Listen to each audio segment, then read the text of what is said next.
Okay. All right. Hi, everybody. So first of all, thank you all so much for making the time to be here. Congratulations on your upcoming surgery. It's very, very exciting, a big next chapter for all of you. So we're very excited for you. I know people are nervous and scared and excited and feeling all of the emotions. So hopefully when we go through this presentation today, it will help to ease, some of your anxiety around the food and the vitamins and the supplements that you'll have to be looking at moving forward. So just a bit of housekeeping quickly before we get started.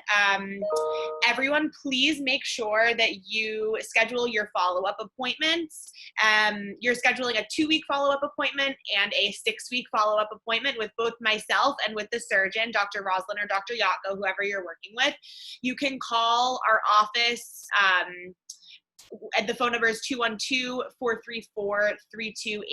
I'll include that in a follow-up email that I send after this presentation as well. But please do make sure that you make those post-op appointments. All of them are going to be virtual unless the surgeon indicates that he wants you to come into the office. We can do all of the routine post-op care virtually through video calls. So that is that. We will get started now on the presentation for your post-op diet. So we're going to review the 4 to 5 week post-operative diet. You're going to be on a modified texture diet for a few weeks after surgery. And then we're also going to go over your protein needs, your fluid needs, and your vitamins, depending on what surgery you're getting. So I think I have a mix of sleeve people, bypass people, and modified duodenal switch people. So I'll go through the vitamins for all of those surgeries. And again, if you have any questions, please just type them right in the chat box and I'll get to those at the end of the presentation.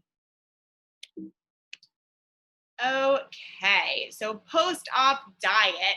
So post-op diet is going to start the day after surgery. You're going to be in the hospital for 1 to 2 days after surgery to make sure you're recovering. While you're still at the hospital, you're going to be on phase 1 of this post-op diet, and phase 1 is clear liquids, okay?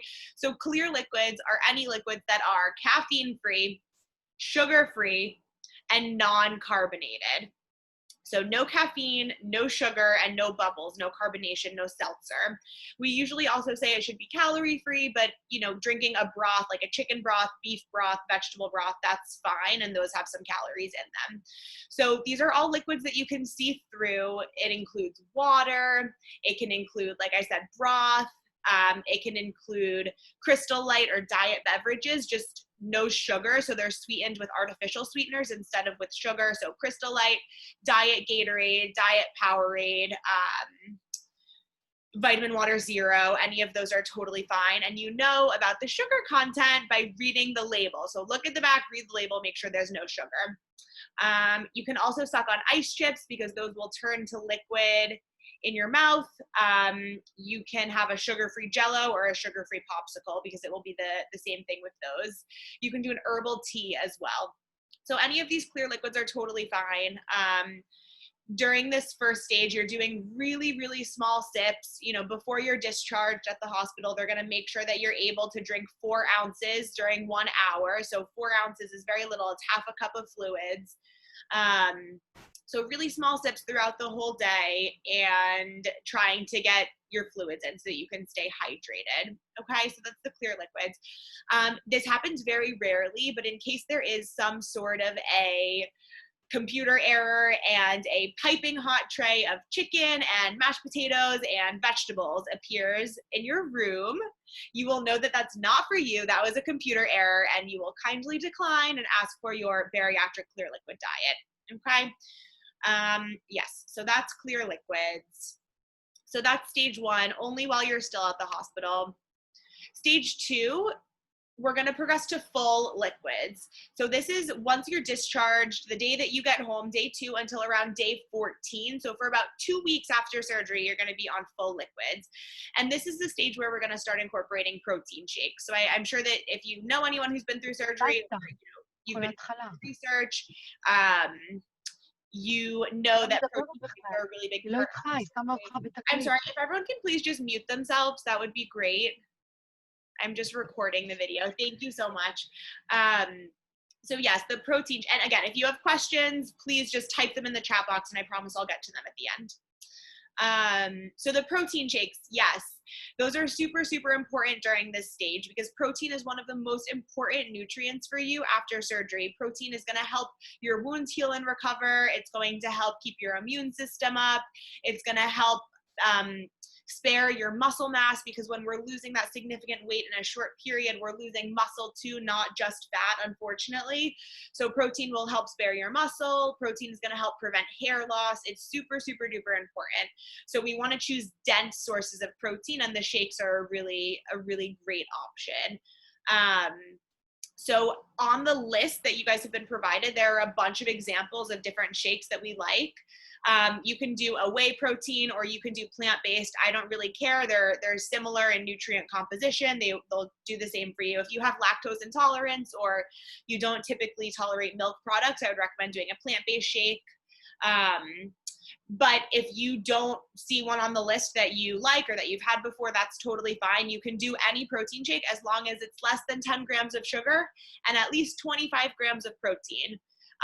The drink, it can be a ready to drink protein shake in the bottles like Premier Protein or Muscle Milk, or you can buy a powder and blend it yourself with an unsweetened almond milk or a skim milk or a light soy milk as well.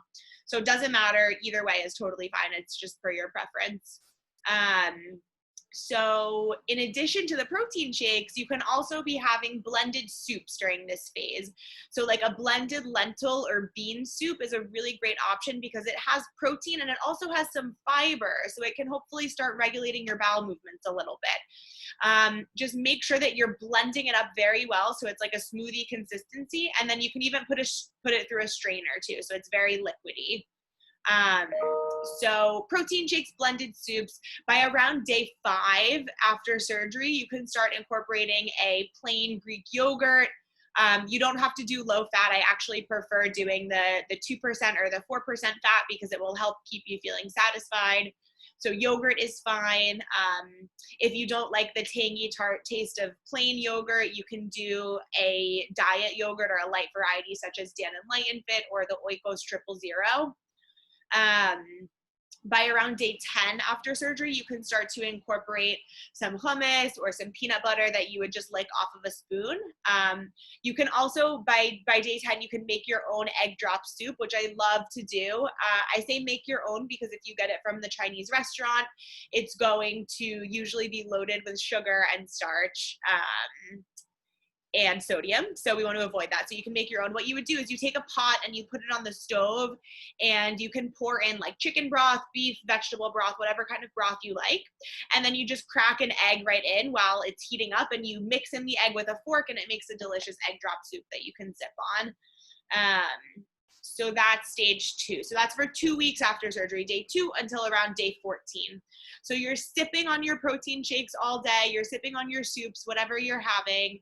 I'll get to your total protein needs towards the end of this presentation, but generally during this phase, I like to recommend alternating hour by hour. So 1 hour you're sipping on your protein shake, the next hour you're sipping on clear liquids, protein, clear liquids, protein, clear liquids, just to make sure that you're getting adequate nutrients and you're staying hydrated.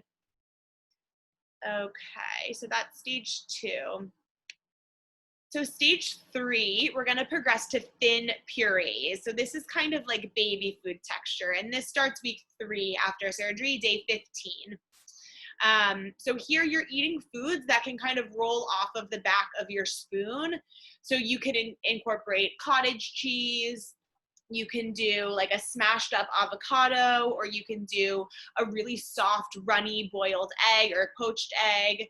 You can do soft or silken tofu, like the consistency of tofu that you find in miso soup.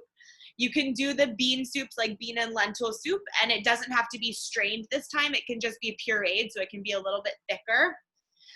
You can do oatmeal that you cook with water or skim milk or a light nut milk variety. If you don't like cooking, you can also try pureed baby food, meat, and vegetables as well. That would be fine. Just make sure you read the label and check that there's no sugar added. There's no sugar in there.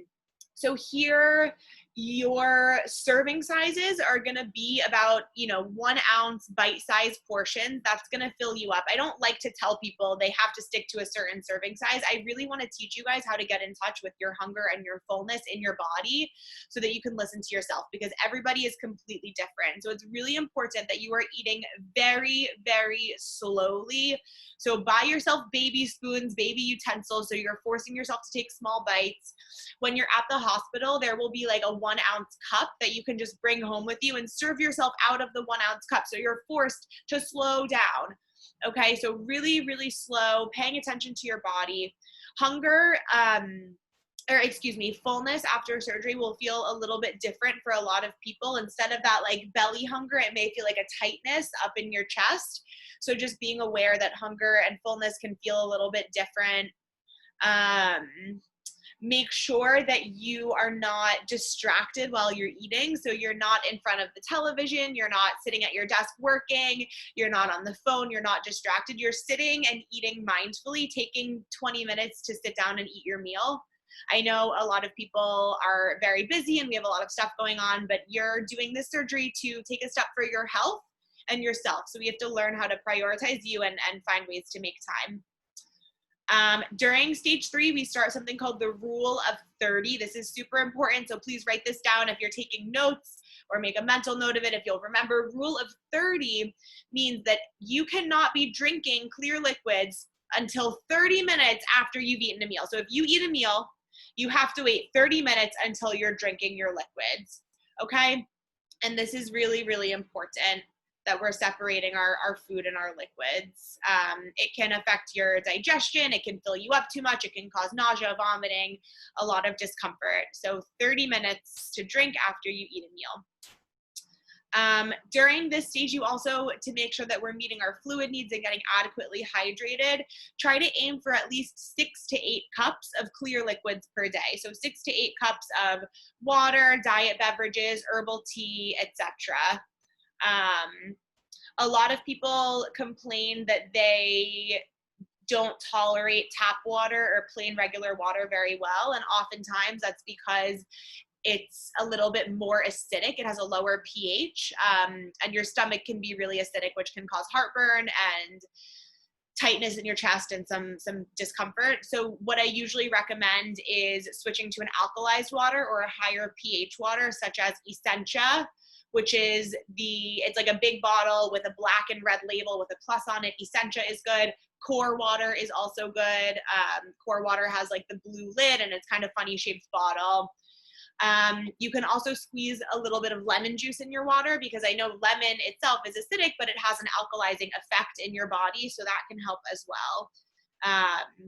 So you can try those things. There's no need to panic. It's very common for that to happen. Just make sure you're doing really small sips of those liquids. So that's stage 3. Okay, moving on to stage 4 of the post-op diet. So this is gonna start week 4 after surgery. And this will be thick purees. So the rule of thumb that I like to give here is if you take your fork and you mash it down through your food should be able to go through the prongs of the fork. Okay, so that's how small, and that's like the wet consistency of the foods. We don't want anything dry, nothing crumbly. Everything should be very moist and juicy and soft, like what you would feed a baby as they're progressing in their diet. Because again, remember, you have a new stomach. You have to treat it like a baby's new stomach. So you try one new food at a time, you eat very slowly, and you do the soft textures first. So here your serving sizes are going to be about a 3 to 4 ounce meal. That includes about 2 ounces of protein and 1 to 2 ounces of vegetables. So here you can start to incorporate like white, soft, flaky fish like a sole or tilapia steamed. And you would just flake off pieces and eat it that way. You can do a tuna fish or a chicken salad with canned meat or tuna with a light mayonnaise, and you mix it up that way. Just make sure it's very wet, nothing dry, nothing crumbly. I also like to recommend subbing out the mayo for avocado. It's really delicious and it takes over the fatty texture. So you take about a quarter of an avocado instead of the mayonnaise and you mash it up with the tuna fish or with egg or with salmon or with chicken, and you make a salad that way. So that's really good. You can try that. You can do really soft, dark ground meats like dark meat chicken or turkey, and you would make sure that you cook it with a gravy or a sauce or a stock or something so it's very moist. And then you can also be doing the pureed dark meats as well. I say the dark meat because it's much more tender than the breast meat, the white meat. And then you can also do pureed or well-cooked fruits and vegetables at this point. So you can have, some steamed cauliflower or carrots or sweet potato. Just make sure you mash it up really well so it's very soft. So that's stage 4 of the post-op diet. By week 5 after surgery, you're going to start to be able to incorporate more protein sources, different foods, and gradually progress from there. So you always want to make sure, remember the 10 commandments, you eat your protein first, your vegetables second, your starches last. And that's because, we discussed why protein is so important. And you're not going to have very much room in your stomach for a whole lot of food or a whole lot of liquids. We want to make sure we're getting as much bang for our buck as we can and incorporating a lot of protein first. So try small amounts of foods at a time to see if you tolerate it. You want to focus on the moisture and the texture, chewing very, very well until it's like a paste in your mouth.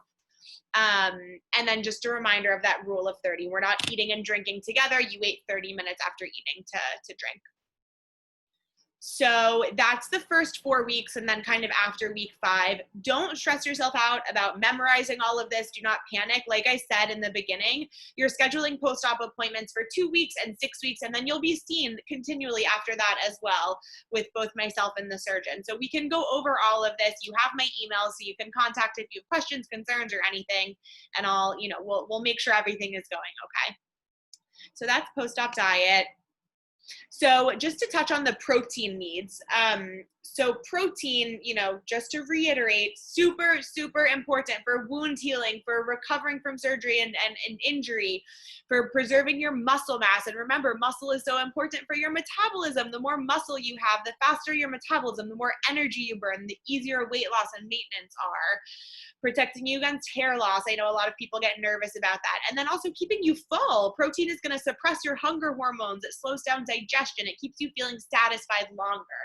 And remember, protein will come in the beginning mostly from those protein shakes, from Greek yogurt, from the bean soups. Bean and lentils are a great source of protein, from cottage cheese. I think I said yogurt already, from eggs. As you progress, the fish, the chicken, the meat, those are all protein sources. So those are the priority.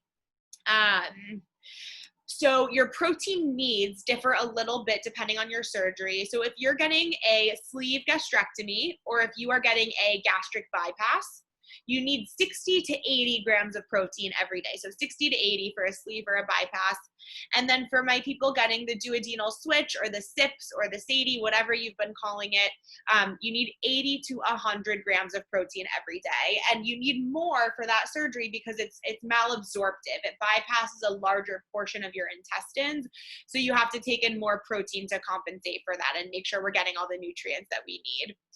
And just to give you guys an idea of what protein looks like in a protein shake, a typical shake has somewhere between 25 to 35 grams of protein or so, usually 25 to 30, somewhere in there. A 6-ounce cup of like Faye or Chobani plain Greek yogurt has between 15 and 20 grams. Same thing with the cottage cheese. 1 egg or 1 ounce of chicken, fish, meat has 7 grams of protein. So just to kind of give you an idea of what that looks like. Yes, so that's your protein needs. And then your fluid needs are super, super important as well. So, dehydration is the #1 reason for rehospitalization after bariatric surgery. And I don't say this to scare you at all, but just to caution you and to make sure that you're doing your best to be sipping on your fluids throughout the whole day. So our goal overall is 8 cups per day, 8 cups of fluid, 64 ounces. And what I'm about to say applies to the protein needs as well. The first week after surgery, you're not going to meet your fluid needs. You're likely not going to meet your protein needs, okay? Just because your body won't be able to tolerate that much volume coming in. Don't panic. Don't drive yourself crazy. You're not going to become deficient in a week. As long as you're doing your best to sip and get close to the 8 cups, you'll be just fine. So just keeping those numbers in the back of your head and always trying to aim for them without pushing yourself past comfort and, to a place where you're over full or uncomfortable. So 8 cups of fluids every day. Just, one more reminder of that rule of 30. You're waiting 30 minutes to be sipping your fluids after you've eaten a meal. Okay, so the next thing we're going to go over is the vitamins. So vitamin supplements for all surgeries are going to be for the rest of your life.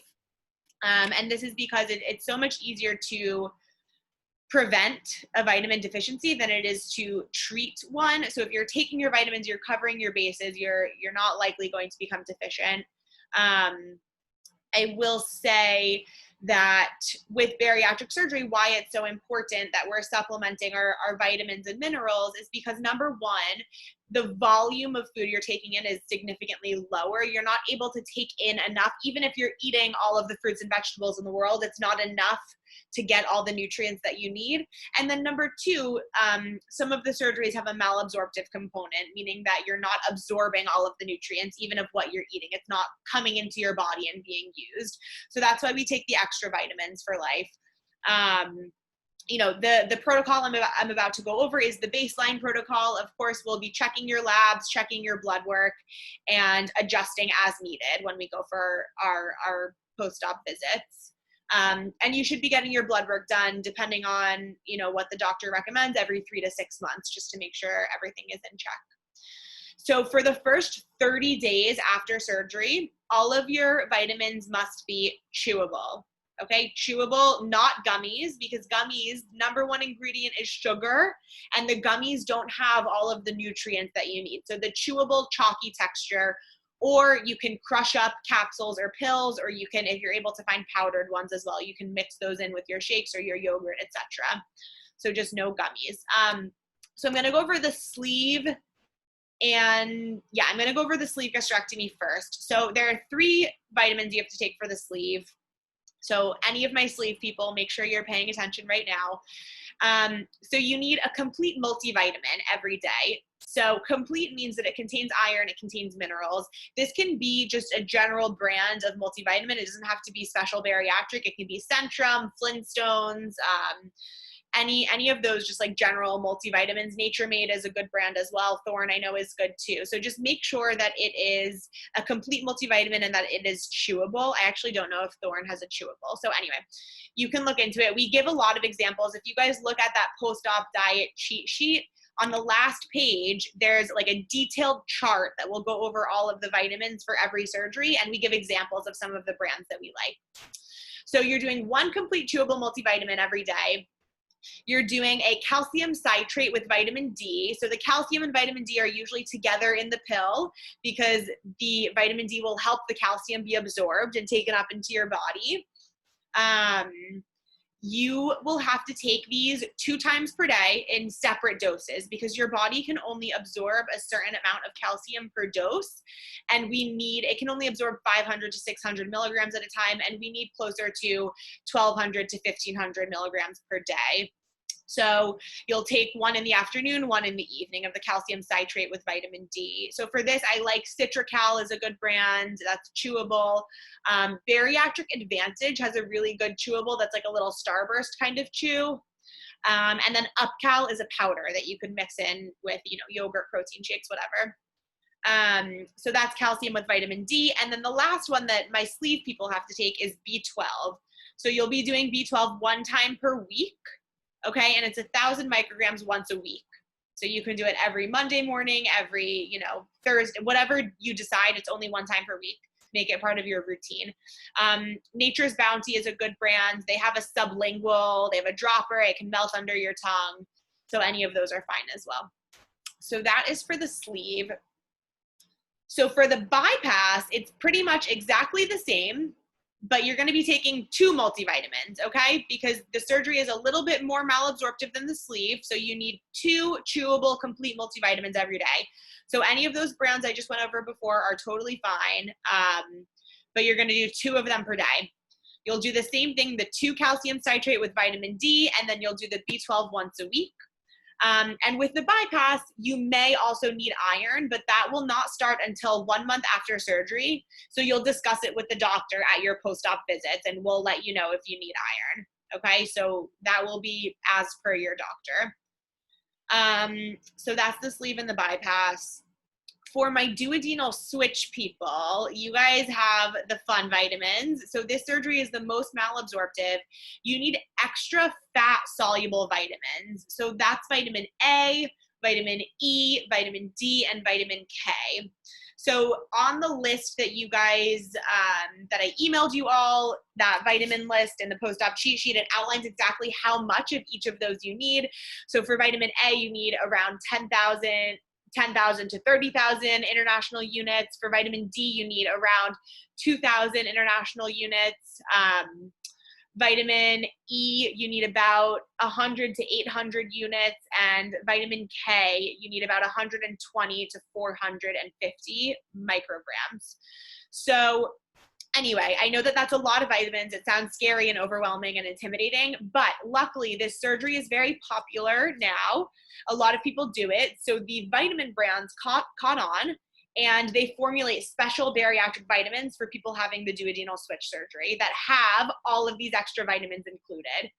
Okay, so what I recommend doing is buying either Bariatric Advantage, buying DECAs, buying Bariatric Fusion. There's the whole list of a lot that we recommend are included on that handout, and I will send you guys a sheet with some discount codes for a few of the brands, so that you can purchase those. And you know, if you need discount codes, you can always use those. Who doesn't like a good discount code? So anyway, the multivitamin, you have to buy that special bariatric multivitamin that has the extra vitamins. If you're getting a normal multivitamin, then you must make sure you are taking extra A, D, E, and K. So you can buy those separately if you would prefer to, but it's easiest to just buy one of the bariatric formulated duodenal switch vitamins. So all you'll need to take then is that special vitamin with the extra fat soluble and calcium citrate with vitamin D. Okay, so 2 calcium citrate with vitamin D per day, separate doses throughout the day. And again, we'll check your blood work and we'll go over a specific vitamin protocol for you if we need to adjust anything. So that's the vitamins. And again, you know, for the duodenal switch, you may also need extra iron, but again, that won't start until 1 month after surgery. So you'll speak with the surgeon about it. So that is all of the vitamins and the diet. Let's talk about your long-term success. So I know that if you've been working with me, or, you know, I'm sure that Sharon says the same thing, bariatric surgery is not going to be your magical pill quick fix by any means, okay? You need to be putting in the work. You need to be working hard, maintaining your habits, following up with us, doing everything, and you will be successful, okay? I know that some people have seen friends or family members gain weight back after surgery, so you know that it is possible. It can happen. If you're doing your stuff, you're sticking to your protein and fiber, you're exercising, you're staying consistent, following up with the dietitians, with the surgeons, you'll be completely fine. So just some tips for long-term success. Number 1, those 10 commandments are going to help you for the rest of your life, I promise. So please, you know, in that nutrition after surgery packet, take a screenshot of the 10 commandments, make it the background on your phone, print it out, laminate it, put it on your fridge, put it at your desk, do whatever you have to do, but remind yourself of those 10 commandments because they will help you get through everything, okay? And that number 1 commandment, always read the freaking food labels, is so, so, so important. Okay, you have to know what is coming into your body at all times. So sugar is always less than 10 grams and fiber is greater than 3 grams. So reading the label, please. Avoid empty calories that have no nutritional value. So try to make sure everything you're consuming has protein and it has fiber. And I know that this can sound like daunting or intimidating, but let me just say, I got into this field because I love food, and I think that there is so much more to food than just nourishment and sustenance, but it's nostalgic, and it's happy, and it's delicious, and it has cultural background and religious, and there's so many amazing factors that come along with food and feelings and emotions. And it's completely fine to acknowledge all of those and to enjoy food here and there. Have party foods, which are infrequent. So at a birthday party or a special celebration, if you have a cookie or cake, it's not the end of the world. You're not going to gain all of your weight back. But as long as your habits are every day, you're having protein and fiber, you're fueling your body to feel healthy, to feel well, to feel successful, to move better, to have more energy, to sleep well. So you're fueling your body, okay? Protein and fiber always, and little indulgences, party foods are okay here and there. You don't have to be so restrictive that you can never have those again, as long as you're sticking to the protein and fiber as your habits. So try to avoid the empty calories on a day-to-day basis. Join a support group. We have some incredible support groups. So if you haven't already, please join our Facebook support group. In the post-op cheat sheet PDF that I sent out, all of our support groups should be hyperlinked, so you can just click on it right there. If for some reason it's not working, you can also just scroll down in my email signature. You'll find all of those links as well. So Facebook group, we have an amazing support group. We have a YouTube page where we post a lot of videos and our support group meetings. We record them and post, and our Instagram page as well is up and coming. So go check us out on all of those social media forums. We've been doing some Zoom virtual support groups. So like cooking demos, we did a mindfulness and meditation, Sharon gave a presentation on quarantine success, exercise videos. So we do a lot of this stuff. So stay involved. If you don't want to be on social media or you want other outlets as well, contact people within your community, look on Facebook, stay in touch with people who have been through surgery, because as providers, we have the school, the education, the experience, we can tell you everything, but hearing it from a patient or from someone who's been through surgery before, that personal experience can be absolutely invaluable. So very important. And then number 4, exercise. You have to be moving your freaking body. You need to be exercising, okay? This is so important. And not just cardio. So like walking and biking and elliptical and jogging, those are all amazing, and keep doing them if you do already. And you also need to be incorporating strength training, okay? So strength training includes lifting weights, doing body weight exercise like squats and lunges, jumping jacks. You can do resistance bands. You can buy resistance bands and do arm exercises, leg exercises, whatever. You can do Pilates, yoga, whatever works for you, whatever you enjoy. Please, find it and do it. And the strength training component is so important because we need to be building muscle. Like I said before, muscle will help speed up your metabolism. So the more muscle you have, the stronger you are, the more energy your body is consuming, the more energy you're burning, the easier your weight loss and maintenance will be. Okay, so exercise. We post a lot of resources in our Facebook group and on the YouTube page. I know we have a few exercise videos on there. There are some apps. I love the Nike Training Club app. It's completely free, and they have some amazing workouts there. Peloton also has a free trial for 1 month. They have some really great exercise resources on their app too. Or just go search YouTube or Instagram. You'll find a lot of stuff. The fitness community really stepped up during this whole pandemic. So yes, okay, great. That is it for me. So I'm gonna stop the recording now, and then we can go over any questions.